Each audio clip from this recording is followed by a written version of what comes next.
that made me say, okay, all the more. Is this shit really that good? Let's go. So here I am. I bought my little TRs and objectives and my Purif. And I said to the supervisor, because now by the time I finished that, it was 11 o'clock at night. And I'm like, okay, well, when do we start? You know, she said, when can you come in to start the course, to finish up? I said, you know, let's start tomorrow. I said, I can be here 7 in the morning. I said, well, we don't start till 9. I said, you know, I'm come here to do something. I've been here all day. You guys say you got a product, you want to, you know? So she came in at 8 o'clock for me. So I came in and I just started. And I read all my shit in there. And sounded good. And the first exercise is a thing called OT-TR0,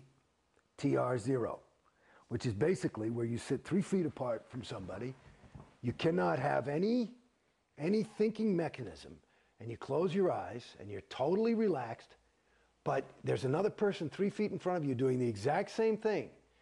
And the exercise is to be in communication with that person and your environment, but fully, the key word is confronting, which is, he defines as facing without flinching.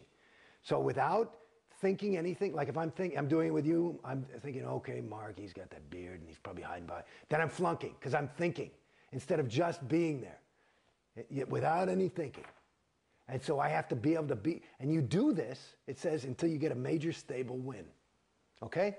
So I say, fuck it, okay, here's my first Scientology shit, and I'm there with some whoever, and I'm sitting there, and I'm facing him without flinching, and I had a major stable win. What I did, according to Scientologists, and I don't have any other nomenclature for it, so it would work for me, but I went exterior. So in other words, the concept would be your thetan, you, your soul, whatever you want to call it. That's who you are. You're not the body. I'm not Jason Beghe. Jason Beghe, it's like buying a new car. I'm the driver of the car, okay? So basically, I went exterior, and to get back to the beginning of my story, I felt for the first fucking time the biggest win in my life. I knew who I was. That question that I've been asking since I was cognizant. Who am I? I knew who I was. And this was huge for me. I said, wow. And this is not even that fucking auditing stuff they talk about. This is just some fucking, you know, some thing. Yeah. And I said, shit, that's awesome. So I was blown out of my socks, happy. Like, I was like, oh, so that's who I am.